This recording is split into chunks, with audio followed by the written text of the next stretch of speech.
অনেকেই জানি দুরবস্থা আছে। ধরেন আমি একটা অড জব করেছি, I don't want to explain here.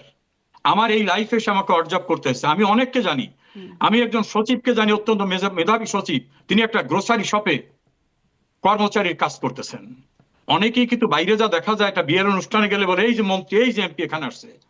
অনেকে অত্যন্ত করুণ অবস্থায় আছে। কিন্তু আমরা যে এতদিন ধরে জানলাম এত এত টাকা সবাই ইনকাম করলেন, মানে নানান নীতি দুর্নীতি সব কিছু মিলিয়ে সেই টাকাগুলোর কোনো শেয়ার এই বিপদের সময় আসছে না, কাজে লাগছে না। আপনার একটা বক্তব্য দেখেছি, আপনি কত করুণ একটা পরিণতির শিকার হয়েছিল, বা আপনি কিভাবে দেশ ত্যাগ করেছেন সেই বিষয়টি আপনি বলেছেন, যে আপনি ফ্ল্যাটে ছিলেন সেই দেখুন, এই বিষয়টা আমি সরি, এই বিষয়টা আমি আর রিপিট করতে চাই না। আমার চেয়ে অনেক কষ্টকর ভোগান্তির শিকার অনেকে হয়েছেন। কাজে আমার চেয়ে কষ্টকর জায়গাটা হলো বাঙালি জাতির সমস্ত অর্জনের সূতিকাগার বঙ্গবন্ধু ভবন, সেটাকে যখন নির্মমভাবে ভেঙে ফেলে চুরমার করে দেওয়া হয়। আমি যখন দেখি, গত পরশুদিন দেখলাম কিশোরগঞ্জের ছাত্রলীগের অ্যাসিস্ট্যান্ট সেক্রেটারিকে ধরে ইলেকট্রিক শক দেওয়া হচ্ছে। আমি তো ওই রকম টর্চার হইনি। ফলে আমার উপর থেকে যেটা গেছে, এর চেয়ে নির্মমতার শিকার আরো অনেক হয়েছে। সেই জন্য আমি মনে করি বাংলাদেশটায় মুক্তিযুদ্ধের পরাজিত শক্তিরা প্রতিশোধ নেওয়ার জন্য বিভিন্নভাবে দেশে দেশের বাইরে, ওই যে ডক্টর ইউনুস ক্লিন্টন ফাউন্ডেশন গিয়ে বলছেন যে মেটিকুলাস ডিজাইন করে আমরা এটা করেছি, নাথিং ওয়াজ হ্যাপেন্ড সাডেনলি। আবার তার দুইজন নাহিদ এবং আসিফ মাহমুদ সজীব ভুঁইয়া, তারা বলতেছে যে আমাদেরকে ডিপ স্টেট আমাদেরকে এইভাবে দিয়েছে। তাদের উল্লেখযোগ্য নিয়ে তারা বলতেছেন যে আমরা পুলিশকে হত্যা করেছি, আমরা বিটিভি ভবন পুড়িয়েছি। অর্থাৎ যত অপরাধ করা হয়েছে, ছাত্র শিবিরের সাবেক প্রেসিডেন্ট বলছেন যে আমাদের টার্গেট ছিল শেখ হাসিনা।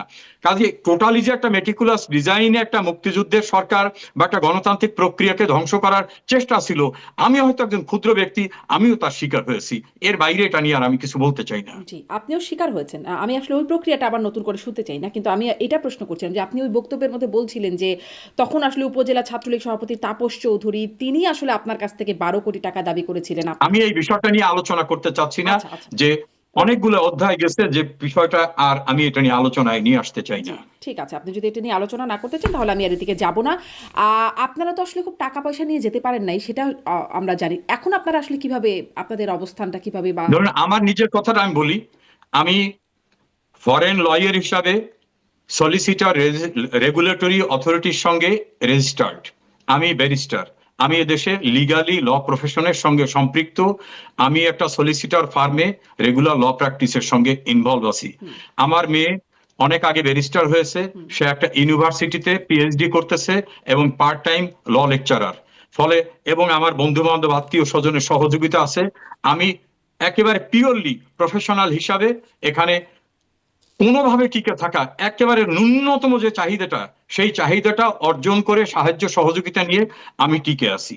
এটাই আমার অবস্থান। আর বাকি নেতাকর্মীরা যারা আছেন তাদের বিষয়ে জানেন? মানে লন্ডনে অনেক আমি নেতা আছেন। অনেকেই জানি দুরবস্থা আছে। ধরেন আমি একটা অড জব করেছি, I don't want to explain here. আমার এই লাইফে এসে আমাকে অড জব করতে হচ্ছে। আমি অনেককে জানি, আমি একজন সচিবকে জানি, অত্যন্ত মেধাবী সচিব, তিনি একটা গ্রোসারি শপে কর্মচারীর কাজ করতেছেন। অনেকেই কিন্তু বাইরে যা দেখা যায়, একটা বিয়ের অনুষ্ঠানে গেলে বলে এই যে মন্ত্রী, এই যে এমপি এখানে আসছে। অনেকে অত্যন্ত করুণ অবস্থায় আছে, তাদের আত্মীয় স্বজনরা সাহায্য করে। অনেকে একটা বাসায়, যেমন আমি একটা বাসায় থাকি, সেই বাসায় আমি শেয়ার করে থাকি, অর্থাৎ অন্যদের ভাড়াটিয়া বাসার একটা কক্ষে আমি থাকি। আমার বলতে লজ্জা নাই, কারণ একটা বাসা ভাড়া নেওয়ার মতো অবস্থা আমার নাই, এবং আমি লন্ডন থেকে অনেক দূরে থাকি। এই রকম অবস্থায় অনেকে আছে, অনেকে দুঃসহ জীবন যাপন করতেছে, লেবারের কাজ করতেছে। আমাদের নেতা কর্মীরা এভাবে আছে, কেউ বিলাসে আছে, এরকম আমার কারোর সঙ্গে দেখা হয়নি, থাকতে পারে কেউ।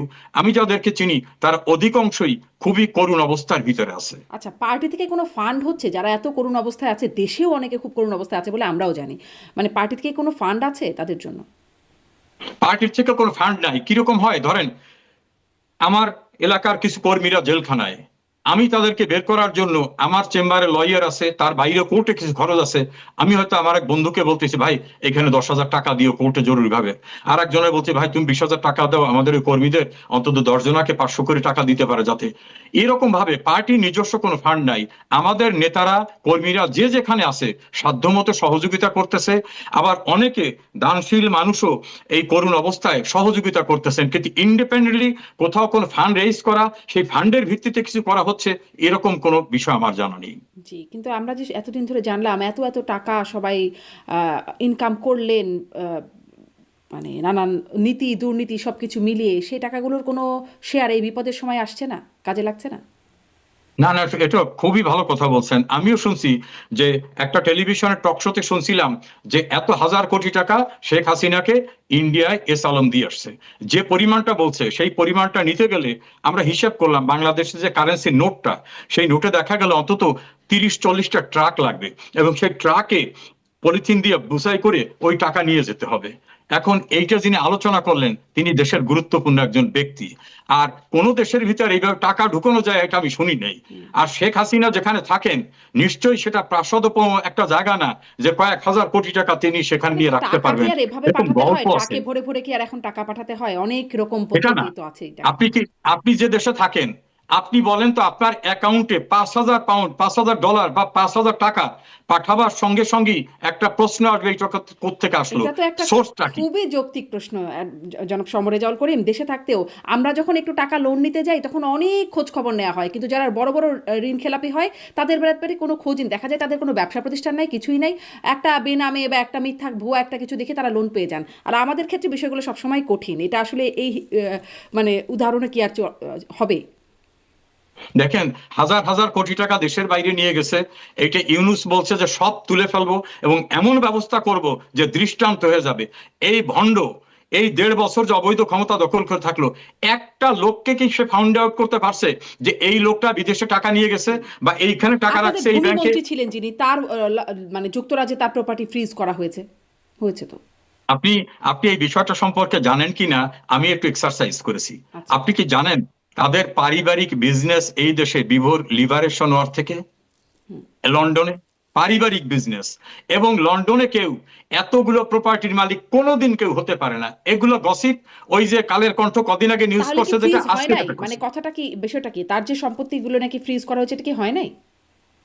আমি বলছি যে যেভাবে বলে যে লন্ডনে তার 100-150 বাড়ি আছে, লন্ডনে যদি কারো বৈধভাবে বাড়ি থেকে থাকে আর যদি কোনো লিগ্যাল প্রসেসে সেটাকে ফ্রিজ করা হয়ে থাকে, তিনি লিগালি সেটাকে ব্যাটেলের ভিতর থেকে যদি প্রমাণ করতে পারেন যেটা বৈধ প্রপার্টি, তিনি ফেরত পাবেন। কিন্তু অনেকেরই অনেক প্রপার্টি সিজ হয়ে যাচ্ছে যে প্রপার্টির সঙ্গে তার আদৌ কোনো কানেকশন নাই। আমি একটা মামলার ঘটনা জানি, একজন সংসদ সদস্য নাম দিয়ে তার অনেকগুলো প্রপার্টি সিজ করছে, পরে দেখা গেল এই প্রপার্টিগুলো তার আদৌ প্রপার্টি না, কিন্তু কেউ তথ্য দিচ্ছে যে এইগুলো তার, কোর্ট সিজ করে দিয়েছে। আমি এই যে ভূমিমন্ত্রীর পারিবারিক ঐতিহ্য উত্তরাধিকার বিজনেস অনেক পূর্বে, যেভাবে বলা হয়েছে সে বিদেশে এত কোটি কোটি টাকা এনে 150, 200, 300 বাড়ি করছেন, এই ইংল্যান্ডে বা আমেরিকায় এইভাবে বাড়ি করা আদৌ সম্ভব না। তবে যেসব প্রপার্টির কোম্পানির ভিতর তার নাম আছে বা শেয়ার হোল্ডার আছে, সেই কোম্পানিকে যদি সিজ করে থাকে লিগ্যাল প্রসেসে, সেটা অবশ্যই হতে পারে। কিন্তু যেভাবে গল্প সাজানো হয়েছে এটা সম্পূর্ণরূপে অসত্য। বিফোর লিবারেশন ওয়ার তাদের বাইরে, দেশের বাইরে বিজনেস রয়েছে। জি, সেটি সেটি মোটামুটি জানা যে তারা আসলে পারিবারিক সূত্রেই অনেক ধনী বা সম্পত্তির মালিক, কিন্তু তারপরে মানে তার বাইরে যেটি নেওয়া হলো সেগুলোর গল্পটাও তো খানিকটা, সেটাও তো আবার অনেকটা শোনা। আপনি বলছেন গল্প, কিন্তু তারও একটা মানে একটা ডকুমেন্টারি দেখেছিলাম যেখানে তার নিজেরও কথোপকথন আছে যে কিভাবে তিনি আনছেন, সেই বিষয়গুলো খানিকটা উঠে আসছে। জি। আমি কিন্তু ওটাকে ওন করিনি, ডিজোন করিনি। আমি বলছি লিগালি যদি কোনো কিছু হয়ে থাকে ওয়ান থিং, যদি ইলিগাল কিছু হয়ে থাকে definitely it will be treat in accordance with law.